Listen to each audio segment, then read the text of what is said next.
to OATS Uncut, Orator Academy Talks Uncut. We bring you unscripted, unfiltered, uncut, raw, honest, organic conversations. Why? Because life is just easier that way. I'd like to start today's episode with a short story. Why? Because stories are sweet, stories have profound meanings, and most importantly, stories are fun.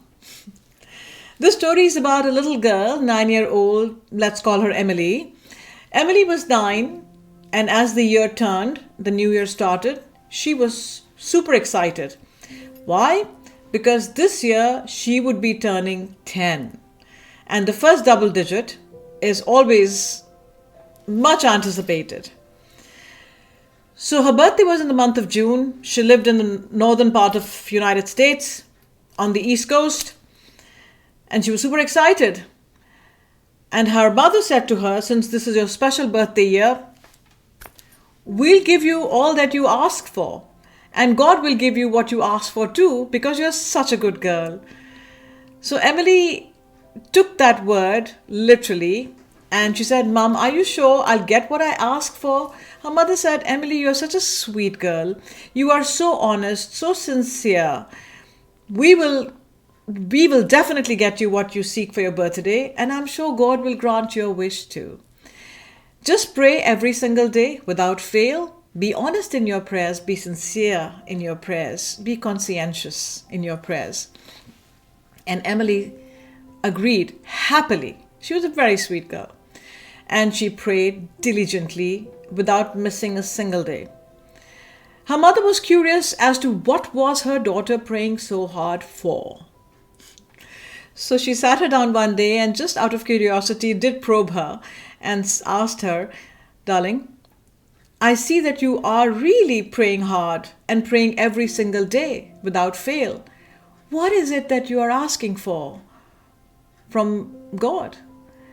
Emily looked at her mom and said, Mom, I am praying for it to snow on my birthday. Now the mother panicked inside.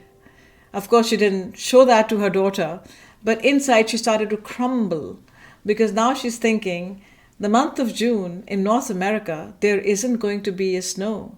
I mean, we've had some freak incidents, but June, snow, that's difficult to even imagine.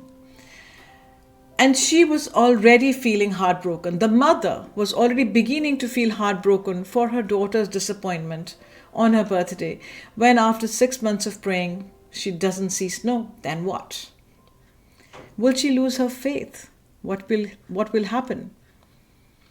So the months rolled by, and the mother was in a nail-biting panic situation as the birthday grew closer and closer. It was the morning of the birthday. Of course, beautiful sunny day, no snow.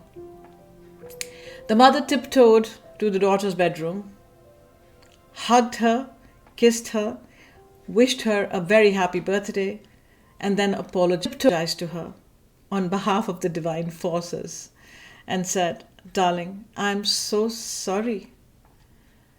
Your birthday wish was not granted. Your birthday wish was not answered. The daughter looked at the mother, hugged her back, and smiled and said, But Mom, my prayers were answered. The mother was very confused and said, I don't understand. What do you mean? She said, Mom, my prayers were answered. And you're wondering the same, right? What does this girl mean? She asked for snow and there wasn't any snow on her birthday. What did she mean when she said, my prayers were answered? She paused. She looked at her mother and she said, Mom, my prayers were answered, and the answer was no.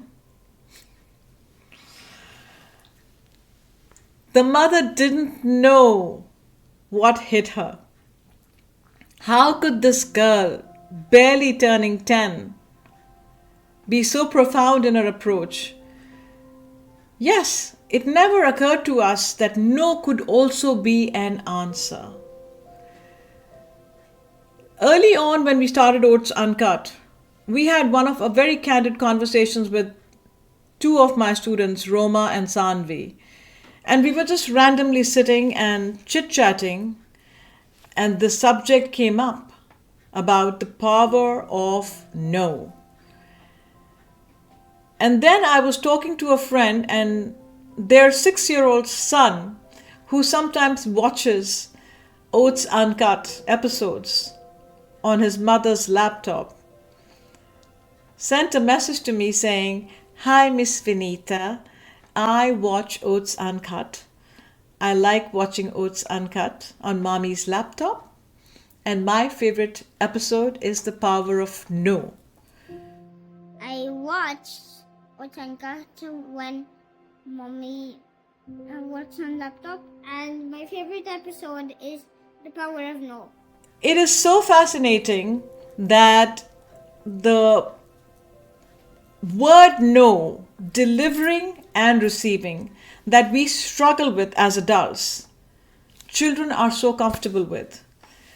The girl who was turning 10, who was okay to accept no as the answer, and the 6-year-old boy who also says that that's the episode he liked, is actually quite fascinating. So what is up with this word no? What does saying no do? Well, it's a good thing. I don't know why we associate no with negativity.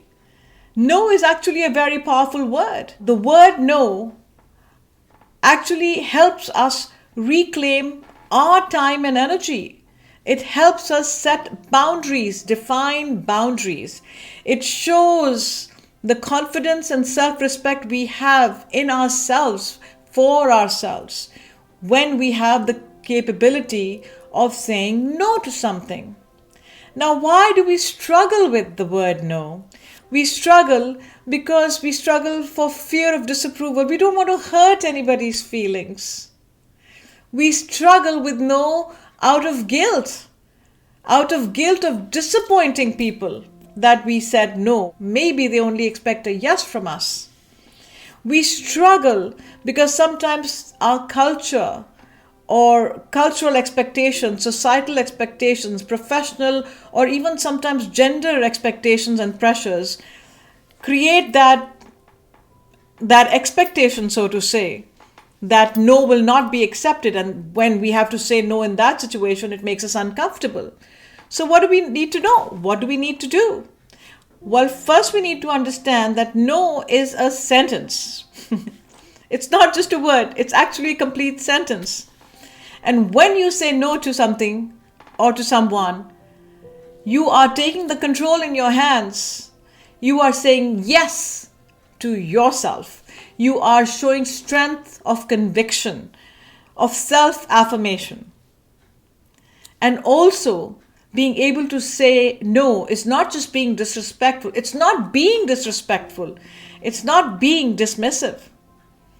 It is being intentional. It's not a bad thing. Now, the other aspect of being able to say no is to be able to receive a no, like Emily could. She did receive no very gracefully, didn't she? Being able to receive or accept a no shows that my ego does not rest on acceptance of others, and that I am not fearful of rejection. Rejection shows me room for growth, or rejection may steer me on a different path, which might actually be better in the longer run. Being able to accept no also can sometimes put our own expectations in check. Are my expectations unrealistic? Being able to accept no shows us that we respect boundaries. It shows how emotionally resilient we are. We are strong, and one simple no from somebody does not shake the earth under my feet. And you know what? Above everything else, being able to say no and being able to receive a no actually helps build honest and strong bonds of communication, open communication, honest communication, strong communication. And you'd rather have that than not. So understand the word no, understand when it's a strong and powerful word and when it's a negative word. Understand that while you can say no in certain situations to certain people, to certain things, you also should have the guts and the gumption to accept a no. No is not just a word, it's a complete sentence. Know when to say no, know when to receive or accept a no. We shall meet again. Take care of yourselves. Thanks for tuning into OATS Uncut. Till next time.